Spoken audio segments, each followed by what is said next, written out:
Good evening.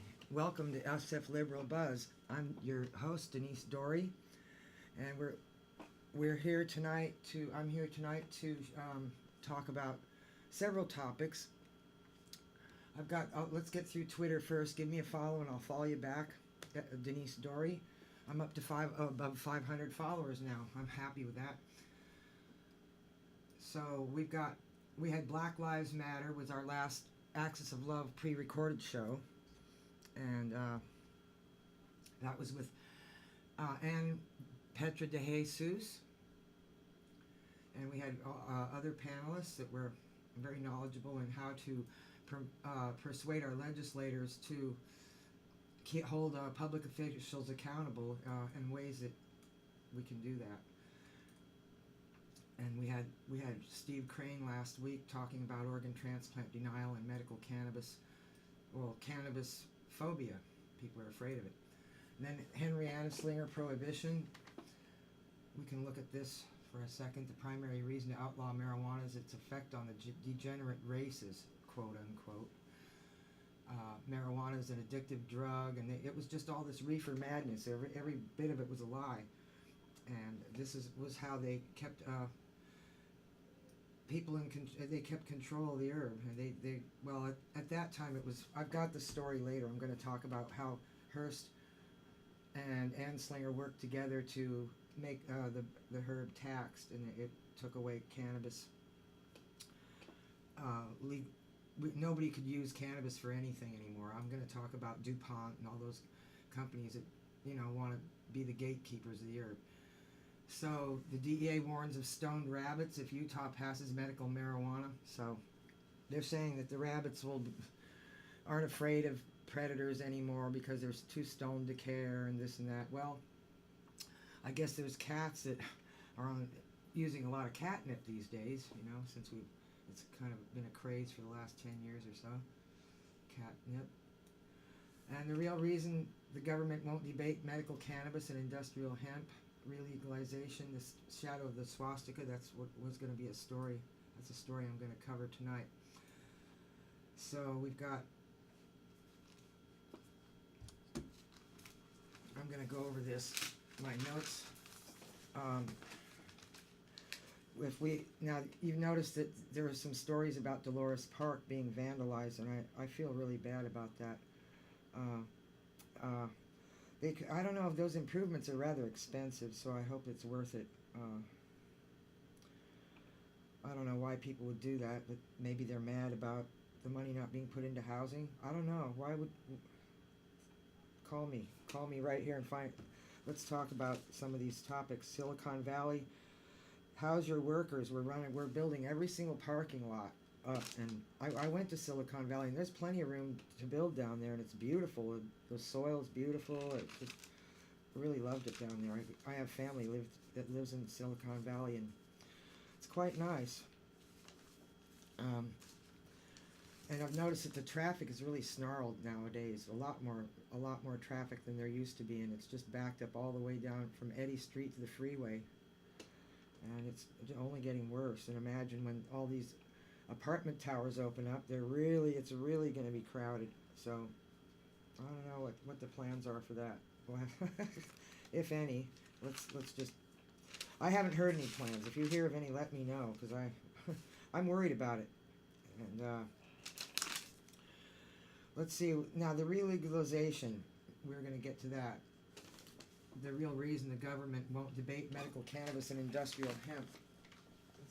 Got a caller. Hello, caller. Welcome. Hey, Denise. Hey, Psychic Frank. How you doing? I was watching cable access, that very channel, just last night or before, and there's this black man, a really good show, and he was actually had facts. Ronald Reagan publicly went out and said in public that he thought that the black race was genetically inferior. And that was the way every president thought up until like I say, this president. That's the way. I mean, it's just crazy. It's mind-boggling that they would think any human being, because of their color, was genetically inferior. So that's why I keep on saying that the cannabis criminalization, legalization of cannabis has to be called a civil rights issue, because It that's is. really, really what it is, you know? It is civil rights. That was going to be the whole point of my show. Thank you. You picked the thought right out of my brain.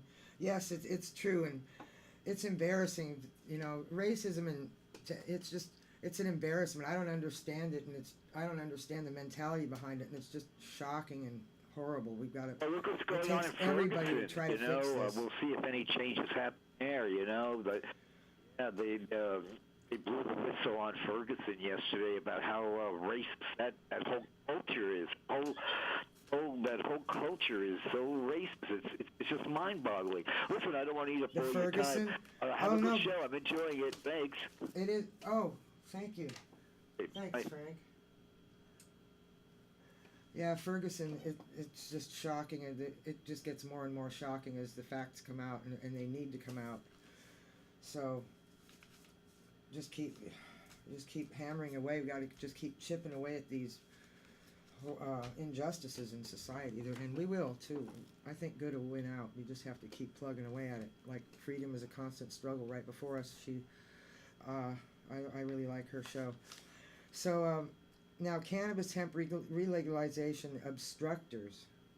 Now last show I talked about, or maybe it was the show before, in February or early February, I talked about how in the 1840s, when patent medicine came out, cannabis was thought of as quack medicine, even though it's been shown for 3,000 years or more to actually have a lot of value. So anyway, we're going to fast forward to William Randolph Hearst, the newspaper tycoon, would rather cut down forests that he owned, and he started the reefer madness hoax in his newspapers. So William Randolph Hearst, you know, Patty Hearst is his niece, or I suppose, gotten a little bit of trouble with the Symbionese Liberation Army, robbed a bank. Yeah, I remember, if you were alive in the 70s, it was all over the news. But he, the Hibernia Bank over there on Market Street, they weren't going to use that for anything for a while. I think that's what the bank that got robbed by Patty Hearst. Anyway, I could go off onto a tangent, and then another obstructor of cannabis re-legalization and hemp re-legalization, because hemp, you can make a car out of hemp, and that was proved around the time. I'd have to Google that exact time, but yes, a car was completely made of hemp, and it was suppressed, and because of corporations. Well, anyway, Gulf Oil, Andrew Mellon, he was the Andrew Mellon of Gulf Oil. Hemp threatened his plastic product industry profits, and he created the Federal Bureau of Narcotics. So here we go, having a corporate head be in charge of narcotics division. So he appointed his nephew Harry Anslinger as director. I'm sure you heard of Harry Anslinger, who used articles published by Hearst to push Marijuana Tax Act of 1937, where you had to have a stamp, tax stamp act. You had to, and they weren't issuing stamps, so it's like, oh yeah, go to the hamburger stand and they're fresh out of hamburgers. It's like that. Just don't bother. And then DuPont was another suppressor. He suppressed hemp in favor of their products. The plastic industry. A lot of this can be traced back to the oil industry too. The Standard Oil and DuPont, they suppressed hemp in favor of their products. Some of the corporations like DuPont, Standard Oil, and General Motors were proven to be conspiring with Nazis before and after the Second World War and they wanted to.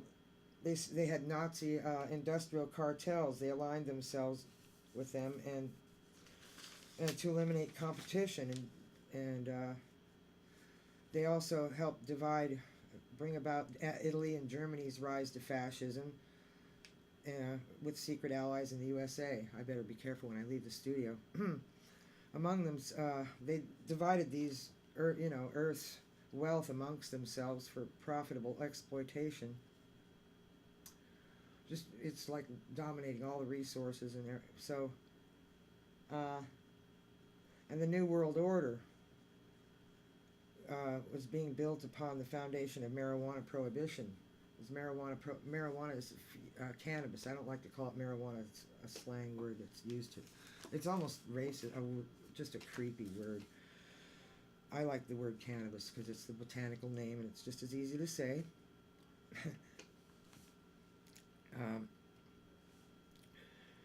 The foundation of marijuana prohibition and the re-legalization of free market hemp. It's the only thing that really is fair, and because cannabis is a human right, it's a civil right, and there's this Assembly Bill 26 trying to take away people's right to grow. They're trying to say, oh, it's legal, yeah, if you buy it from us at our prices, and we'll control who grows it. And yeah, that's AB 26. AB 26 is going to make it so, it's terrible, so that they appoint someone, the Alcohol Tobacco Board, the ABC, Alcoholic Beverage Control, ABC, will be in control of the herb and who gets to grow, and it's not democratic. No one really gets to have any control over who makes the decisions and who gets a permit and who doesn't, and it's going to be impossibly expensive to grow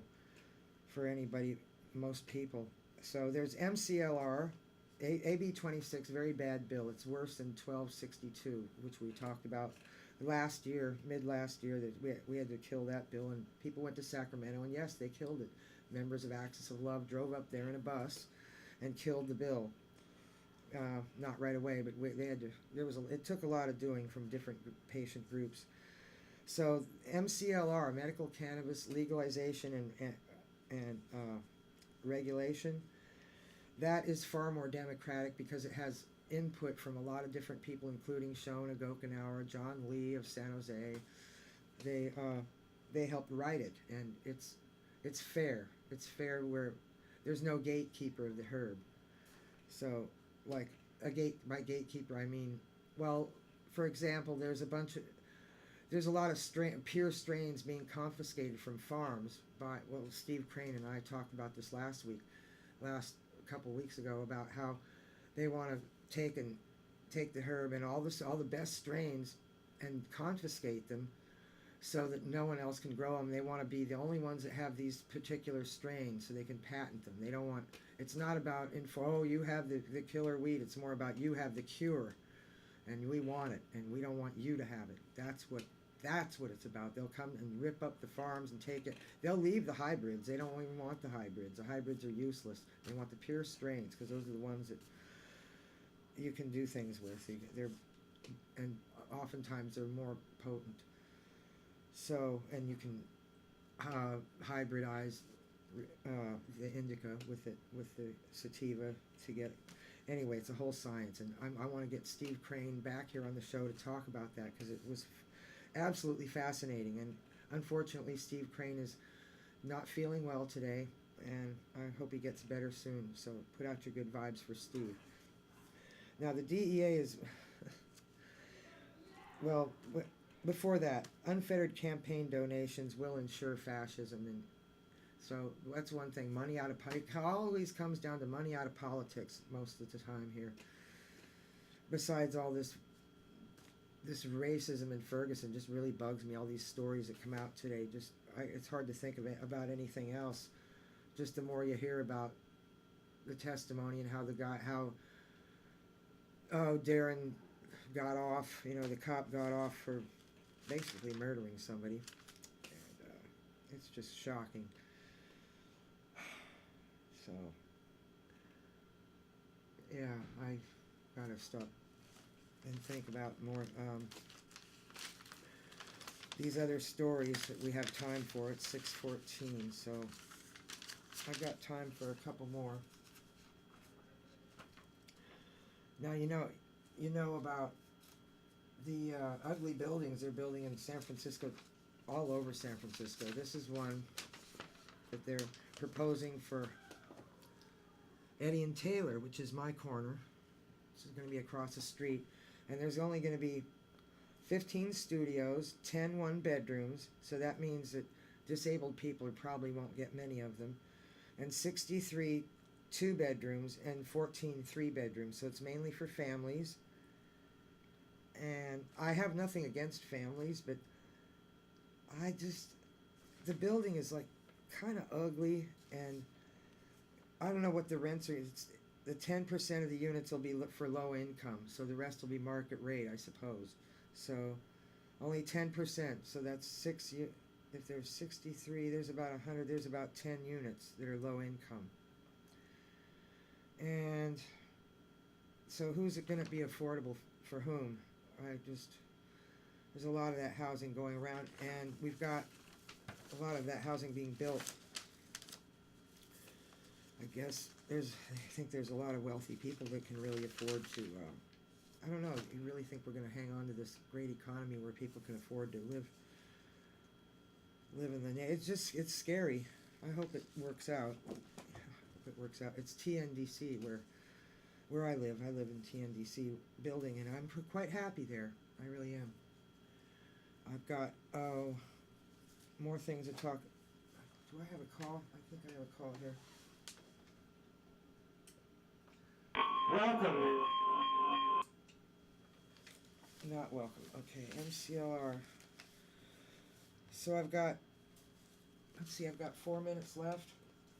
Let's see, I won't have time for this. I was going to talk about this right here.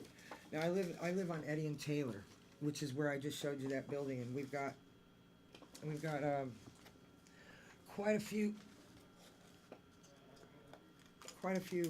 undercover cops that hang around, and it's strange because a few years back the chief of police, when Gascon was chief of police, he said they weren't going to enforce alcohol as much or crack, and basically people are going to jail for crack and for like a year or 2 years just for one little rock, which is